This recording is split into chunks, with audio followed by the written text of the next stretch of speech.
Hey, so Friday Frog Law Review from All Things Social Security, and a big shout out to our deployed veterans. Thank you so much. We never forget about you. Okay, this one's a doozy, guys. It came out November 14th, very recently. Yeesh. So it looks like, and hold on. This guy has already been found guilty. So I'm going to say his name, Roy David. It looks like Likens.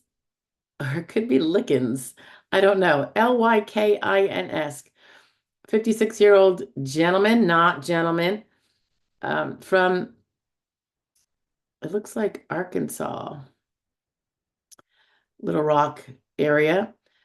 Apparently, he fraudulently collected more than, well, I should say almost $250,000 of Social Security funds to which he was not entitled. So let's see. And I should add his sentence, and we'll see if we think this is appropriate. He was sentenced to 19 months in federal prison and 2 years of supervised release. We'll see if we think that's enough. 19 months. So we're talking about a year and a half. All right. It's change of season, so I guess I have a little cold, huh? Probably half of you guys do too. Okay, so I'm gonna just call him Likens, so I'm not saying Lickens all the time. Um, Mr. Likens apparently began receiving disability benefits, guys, back in 2001. A few years later, in 2005, he had a medical review. I presume this is a CDR with the SSA. And in that, he claimed in all the official documents that he could only walk 35 to 50 feet. He also claimed that he could not take care of his own personal hygiene and that he could not understand or follow directions. For the 3 years in that period, leading up to 2005, he did continue to receive the disability insurance benefits. And of course, as per notices that the SSA gives to everybody, he was required to promptly report any work, earnings, or changes in his condition. So, that's worth just having a little added comment here. If you get concerned, and you shouldn't, that what if my statement wasn't exact? Or, it varies. So this day it was I could only walk this much, but maybe a different day I walked 2 feet more. Don't worry about those little variables. That's not what this is about. They're not looking to nail somebody for that. We're going to get into what they're going to nail him for. But also their statement that he was required to promptly report any work, earnings, or changes in his condition. And that's the crux of it. So don't be worrying about, am I estimating my walking distance correctly? I mean, do the best you can. I always say, go self-test yourself. I actually have a document that I share to some of my people that I think need it, who don't have a full recognition of their walking, sitting, or standing capacities in an 8-hour day. It's probably not a fun test, but you know what? Uh, that's the way they learn about their own condition. So I offer it up. And then we take it from there, because it, by and large, teaches them something they didn't know about their disability, and it can help their case. So, and help direct them in terms of what they have to do. Okay, I digress. So apparently, there was an investigation. They don't say why at this juncture. And that investigation revealed that from between 2005 and 2018, wow, he worked as a salaried farmhand in Arkansas, the lovely town of Red Oak. During this time, he received disability benefits and did not report his earnings to the SSA. And that's the main point, guys. You're doing it, you're not reporting it. Obviously, if you're doing it and you're making SGA, or you're working full time and not making SGA, but working full time, you're going to lose your benefits. I mean, you're not disabled, right? But if you feel like you've got, incorrectly even, that you are not working to that full capacity, or maybe you don't understand SGA or something like that, that's where the reporting is important. By you doing that, you can be stupid and not know the rules to some degree. And you'll have to pay back over payments. The stupidity is not going to get you anywhere. But, and I mean that loosely, guys. I don't really mean anybody stupid. The rules are sometimes complicated, and some people don't have access to them, computer or otherwise, or didn't even know to look. Okay, so don't get offended. I'm speaking loosely here. And I call myself stupid all the time. So it's it's pretty understood, I think, by all of us that if someone's working quite substantially and not reporting that to the SSA and collecting um, disability benefits the whole time, and on his CDRs lying about doing any work. Remember, all these things come in to show that there was intent here to defraud.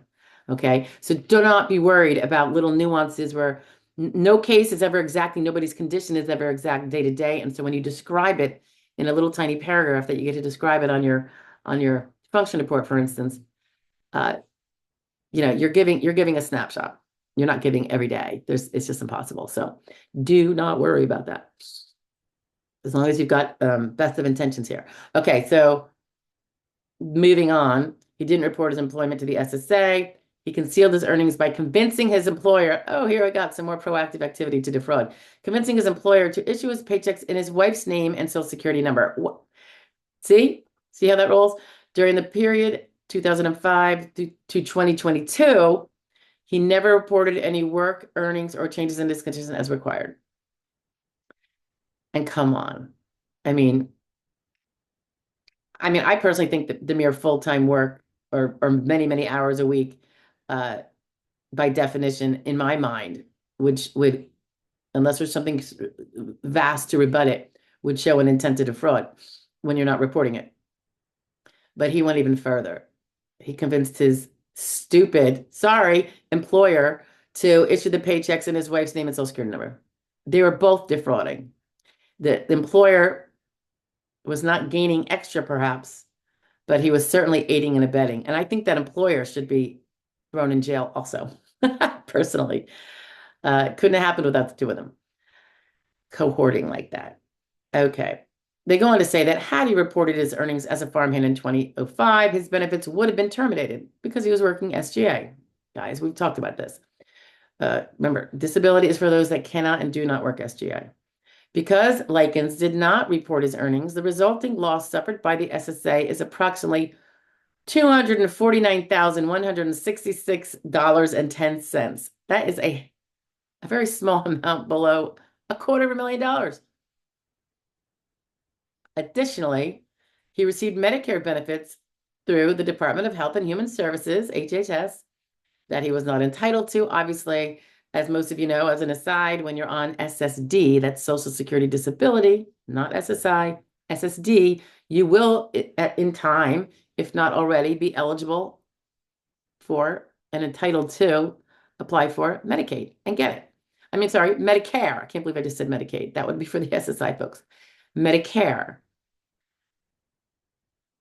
And he did, because he was on it for so long, because you have to be on it for, a good 2 years, or at least get 2 years worth of benefits paid retroactively when you finally win. That value of the Medicare benefits was estimated to be over $56,000, which, by the way, suggests to me that he didn't make a lot of claims on the Medicare. Because you figure, if it was $100 a month for Medicare, on average, it was probably even less than that because it used to be a lot less those earlier years. Let's say it was $1,200 a year. He was doing that for 15 years. Maybe he had a few claims. But anyway, then they go and give their little blowhard quotes, which I'm not going to repeat. Let this be a warning to those that seek to engage in similar conduct. Yeah. But they do say he feigned a disability and provided a false Social Security number to fraudulently obtain benefits from SSA for more than a decade by working as a farmhand and concealing his work and earnings under his wife's Social Security number. He deceived SSA that he was entitled to Social Security disability benefits, blah, blah, and they go through the amount that they spent again. All right.